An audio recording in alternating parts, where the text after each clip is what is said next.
नमस्कार दोस्तों, मैं नवीन वशिष्ठ और मैं एक बार फिर से आप सभी का स्वागत करता हूं अपने YouTube चैनल में। दोस्तों, लास्ट वीडियो में हमने डिस्कस किया था कि हाउस ऑफ लीन क्या होता है, टोयोटा प्रोडक्शन सिस्टम क्या होता है और ये कैसे हमारी मैन्युफैक्चरिंग में हमें सपोर्ट करता है। उस वीडियो को आज की इस वीडियो में हम आगे कंटिन्यू करते हुए pillar of Toyota production system को डिस्कस करेंगे। आज हम डिस्कस करेंगे कि जस्ट इन टाइम क्या होता है, इसके कौन कौन से प्रिंसिपल्स हैं और जस्ट इन टाइम की एडवांटेजेस क्या है और डिसएडवांटेजेस क्या है। तो दोस्तों, वीडियो को शुरू करने से पहले मैं आपको बता दूं, अगर आप हमारे चैनल पर नए हैं तो प्लीज वीडियो को पूरा देखें, वीडियो को लाइक करें, ज्यादा से ज्यादा शेयर करें और चैनल को सब्सक्राइब करें और हाँ, बेल आइकन को दबाना ना भूलें। तो दोस्तों, आइए वीडियो को आगे शुरू करते हैं। तो दोस्तों, बात आती है कि जिट यानी जस्ट इन टाइम क्या होता है। जस्ट इन टाइम एक वो टूल है जो हमारे प्रोडक्शन सिस्टम को ऑप्टिमाइज करता है, हमारी प्रोडक्टिविटी को बढ़ाता है और वेस्टेज को रिड्यूस करता है। आइए इसकी डेफिनेशन को समझते हैं। इसकी डेफिनेशन कहती है कि it is a manufacturing philosophy involving on integrated set of procedures activities design to achieve a volume of production using minimal inventories.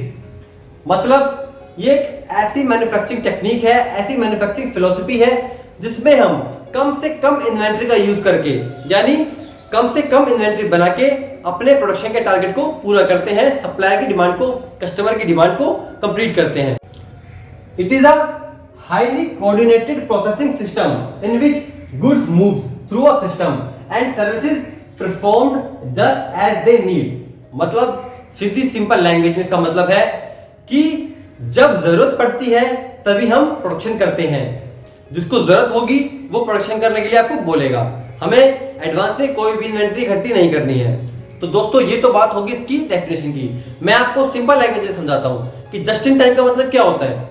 Just in time का मतलब ये होता है कि हमें इन्वेंट्री को इकट्ठा नहीं करना है, हमें ओवर प्रोडक्शन नहीं करना है, हमें ओवर प्रोसेसिंग नहीं करनी है। जैसे कि कई कंपनियां क्या होती हैं, वो सोचती हैं कि यार एक काम करते हैं, आज ही 2-4 दिन का शेड्यूल है, इन्वेंट्री इकट्ठी कर लेते 2-4 दिन की। और क्या होता है कि वो 3-4 दिन का मटेरियल बना के रख लेते हैं। अब जितना लंबा प्रोडक्शन चलता है उसके साथ क्या क्या दिक्कतें आती हैं। एक तो हमें एक्स्ट्रा मैन पावर चाहिए, एक्स्ट्रा लेबर कॉस्ट बढ़ जाएगी हमारी। दूसरा, उसको कैरिंग करने की कॉस्ट बढ़ जाएगी हमारी। तीसरा, जितना लंबा प्रोडक्शन चलेगा हो सकता है कि लंबे प्रोडक्शन के दौरान प्रोडक्शन में वेरिएशन बढ़ जाए। अब जब वेरिएशन बढ़ेगा तो क्या होगा, जैसे जैसे टाइम के साथ वेरिएशन बढ़ता जाएगा वैसे वैसे हमारे डिफेक्ट प्रोड्यूस होने लग जाएंगे, तो हमारा डिफेक्ट, हमारी स्क्रैप रेशियो भी बढ़ने लग जाएगी। तो ऐसे में क्या होता है, हमारी जो प्रोडक्टिविटी होती है वो डाउन चली जाती है। तो जस्ट इन टाइम हमें क्या बोलता है कि हमें इन्वेंट्री को इकट्ठा नहीं करना है। इन्वेंट्री वैसे भी क्या है, इन्वेंट्री इज एविल। इन्वेंट्री हमारा एक डेड कैपिटल है जिसको हम अपने स्टोर में दबा के रख देते हैं, जिसका पैसा ना तो हमें कोई देता है, इवन उसकी रख रखाव का पैसा हमें देना पड़ता है। तो वो एक हमारे लिए खतरा है, हमारे लिए बहुत बड़ा नुकसान है। तो जस्ट इन टाइम हमें यही बताता है कि कम से कम इन्वेंट्री का यूज करके हमें अपने प्रोडक्शन सिस्टम को स्मूथ चलाना है, अपनी कस्टमर की डिमांड को पूरा करना है, लेकिन इन्वेंट्री को ज्यादा इकट्ठा नहीं करना है। कुछ कंपनीज की नॉर्म्स होते हैं कि हमें 3 डे इन्वेंट्री इकट्ठी करनी है, हमें 5 डेज इन्वेंट्री बना के रखनी है, लेकिन just in time Toyota production system हमें बताता है कि हमें इन्वेंट्री में पैसा खर्च नहीं करना है, हमें सिर्फ उतना ही बनाना है जितना हमें जरूरत है। जब कस्टमर को जरूरत होगी तो वो हमें बताएगा, जब वो हमें बताएगा तो उसकी रिक्वायरमेंट के हिसाब से हम अपने सप्लायर को रॉ मटेरियल के लिए ऑर्डर देंगे, और जब वो हमारा ऑर्डर फुलफिल कर देगा तो जितना कस्टमर की डिमांड थी उतना प्रोडक्शन करके हम कस्टमर को दे देंगे। तो ये जस्ट इन टाइम का या जिट का एक सीधा सा कॉन्सेप्ट है। अब बात करते हैं कि इसको किस किस नाम से मैन्युफैक्चरिंग इंडस्ट्री में जानते हैं। दोस्तों, इसको अलग अलग नाम से जानते हैं मैन्युफैक्चरिंग इंडस्ट्री में, जैसे Toyota production system, continuous flow manufacturing IBM, GE management by sight, Hewlett यानी stockless production and repetitive manufacturing system. तो ये कुछ टर्म्स हैं जिनके नाम से हम जिट को जानते हैं। अच्छा, अब बात आती है कि जिट की इन्वेंशन किसने की थी, मैन्युफैक्चरिंग इंडस्ट्री में जिट को लाने वाले कौन थे। तो मैंने आपको लास्ट वीडियो में भी बताया था कि टोयोटा प्रोडक्शन सिस्टम के संस्थापक और vice president of Toyota company Taiichi Ohno ने 1980s में जस्ट इन टाइम कॉन्सेप्ट को मैन्युफैक्चरिंग इंडस्ट्री में लेकर आए। उन्होंने इस कॉन्सेप्ट को अपनी इंडस्ट्री में इम्प्लीमेंट किया और उसका बहुत ही तगड़ा इम्पैक्ट देखा। धीरे धीरे ये जो कॉन्सेप्ट था जिट का, जस्ट इन टाइम का, वो बड़ी बड़ी ओईएम्स उसको अडॉप्ट करने लग गई। उन्होंने देखा कि इस सिस्टम से वाकई में ही बहुत बेनिफिट हो रहा है, हमारी वेस्टेज बच रही है, हमारा स्क्रैप रेशो डाउन हो गया, हमारी ओवरहेड कम हो गई। अब सीधी बात है, जब हमारी ओवरहेड कम हो जाएंगी, हमारी कॉस्ट कम हो जाएगी, तो हम पार्ट की कॉस्ट भी कम कर सकते हैं। और जब हम मार्केट के अंदर अपने पार्ट की कॉस्ट को कम करके रखेंगे तो कस्टमर, सीधी सी बात है, जिसका माल सबसे सस्ता होगा उसी से लेगा। तो आज के कॉम्पिटिटिव जमाने में जब हम अपने पार्ट की कॉस्ट को मार्केट में कम करके रखेंगे तो ऑर्डर हमें मिलेगा, तो कंपटीशन लड़ने में भी आसानी होगी। तो इस तरीके से ये जो कॉन्सेप्ट था धीरे धीरे ओईएम्स में आने लगा। हर ओईएम इसको, बड़ी बड़ी इंडस्ट्रीज को अडॉप्ट करने लग गई। दोस्तों एक छोटा सा एग्जांपल मैं आपको बताता हूं कि मान लो मेरे पास एक सेल ऑर्डर आया,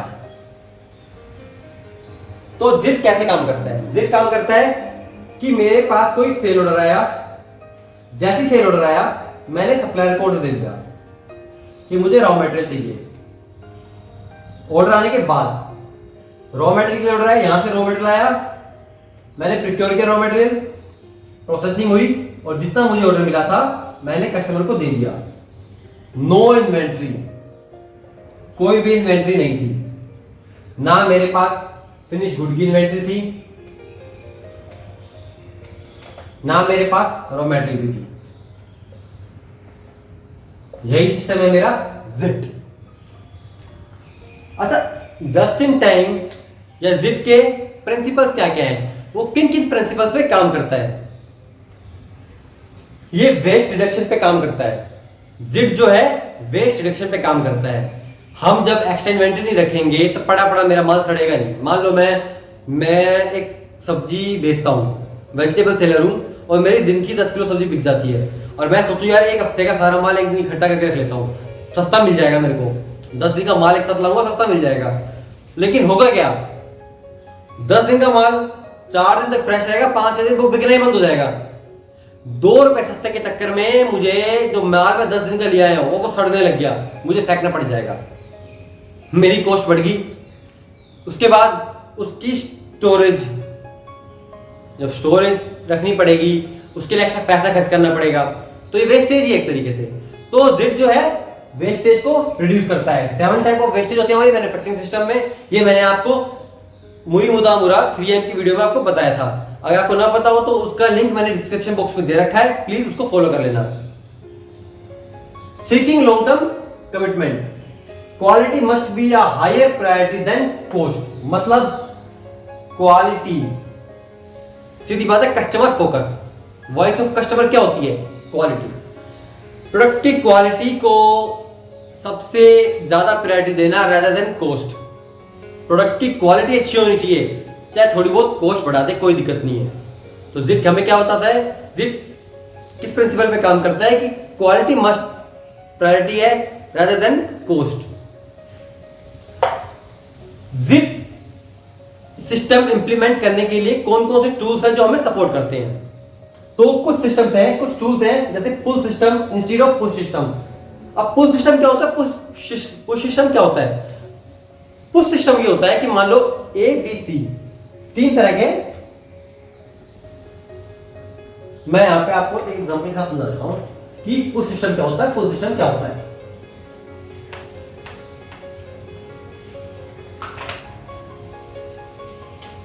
ABC, तो अगर मैं बात करूं पुश सिस्टम की, तो मतलब A ने बनाए 100 पार्ट, A के बाद प्रोसेस B होता है, B के बाद C प्रोसेस होता है। A ने बनाए 100 पार्ट्स, और 100 पार्ट बनाने के बाद 100 पार्ट इसके पास देंगे B के पास कि भैया मैंने बना दिया, तू पे प्रोसेसिंग कर। अब B ने प्रोसेसिंग करी और B के बाद ये पार्ट गया C के पास। मतलब काम कंप्लीट होने के बाद, टास्क कंप्लीट होने के बाद प्रीवियस सिस्टम पुश कर रहा है नेक्स्ट सिस्टम के लिए, दैट इज पुश सिस्टम। जिट कहता है कि हमें एडवांस में काम नहीं करना, हमें किसी को देके नहीं आना है, जिसकी जरूरत होगी वो खुद लेने आएगा, यानी बंदा खींचेगा। अब इसको पुल सिस्टम में डिफाइन करते हैं कि पुल सिस्टम कैसे होता है। अब मान लो C मेरा कस्टमर है, B ए। पुल सिस्टम क्या कहता है कि कस्टमर को 100 पीस की रिक्वायरमेंट है। पहले ये बना रहा था 100 पीस, अब कस्टमर जो है मेरी सेल्स टीम को बोलेगा कि मुझे 100 पीस चाहिए। यहां से क्या है, रिक्वायरमेंट है कि मुझे 100 पीस चाहिए, वो खींच रहा है, मुझे चाहिए। अब सेल्स वाला हमारे मैन्युफैक्चरिंग को बोलेगा मुझे 100 पीस चाहिए। जब इसने इसको बोला कि मुझे चाहिए, मेरी रिक्वायरमेंट है, तो इसने इसको रिक्वायरमेंट डाली। अब ये बना के इसको देगा और ये फिर इसको दे देगा या ये ले लेगा। मतलब जब इसकी रिक्वायरमेंट होगी वो अपने आप मांग लेगा, पुल करेगा। बाकी है एलिमिनेट सेफ्टी स्टॉक, मतलब जीरो इन्वेंट्री, जो कि मैं आपको पहले ही बता चुका हूं। Quick change over SMED, single minute exchange of die. कुछ लो कॉस्ट ऑटोमेशन करके हम अपने चेंज ओवर टाइम को रिड्यूस कर सकते हैं। टेक टाइम हमें कस्टमर की डिमांड को पूरा करने के लिए पर पार्ट कितना टाइम चाहिए, वो टेक टाइम होता है। इसकी मैंने एक वीडियो बना रखी है, आप उसको रेफर कर सकते हैं। तो दोस्तों ये कुछ टूल्स हैं जो हमें जिट में सपोर्ट करते हैं। तो आइए अब बात करते हैं एडवांटेजेस की और डिसएडवांटेजेस की। अगर हम बात करें एडवांटेजेस की, तो दोस्तों एक तो ये हमारी ओवरहेड कम करता है, इन्वेंट्री को कैरी करने के लिए कैरिंग कॉस्ट को कम करता है, हमारे वेस्टेज को रिड्यूस करता है, हमारे स्क्रैप रेशियो को भी डाउन करता है और प्रोडक्शन को स्मूथ करता है। वहीं अगर हम बात करें डिसएडवांटेजेस की, तो अगर मान लो डिसएडवांटेज क्या हो सकती है इसकी कि एकदम से आपका ऑर्डर सडन बढ़ गया, अनएक्सपेक्टेड ऑर्डर आ गया। हर महीने आपको 600 पीस का ऑर्डर आता था, अब अचानक आपको 700 पीस का ऑर्डर आ गया। तो आपने प्लान क्या कर रखा है कि मेरे को 600 पीस पर मंथ लेने हैं, अब अनएक्सपेक्टेड ऑर्डर 150 पीस का एक्स्ट्रा आ गया मान लो, तो उस केस में आपको दिक्कत होगी, आपकी प्लानिंग फेल हो जाएगी। दूसरा हो सकता है कि आपकी DI भी डिफॉल्ट हो जाए, या कभी ऐसा हो कि आपके माल में कोई कमी आ गई किसी भी रीजन से और वहां पे कस्टमर एंड पे माल की शॉर्टेज हो गई, रिजेक्ट हो गए कुछ पार्ट, आप पूरा नहीं दे पाए, तो उस केस में आपको दिक्कत का सामना करना पड़ सकता है, आपकी DI डिफॉल्ट हो सकती है। तो ये कुछ एडवांटेजेस थे और कुछ डिसएडवांटेजेस थे जिट के। बट ओवरऑल अगर हम जिट सिस्टम को अपने प्रोडक्शन सिस्टम में इंप्लीमेंट करते हैं तो हमें बेनिफिट ही होगा। तो दोस्तों आपको हमारी वीडियो कैसी लगी प्लीज कमेंट करके बताएं, वीडियो को लाइक करें, ज्यादा से ज्यादा शेयर करें और चैनल को सब्सक्राइब करें। Thank you.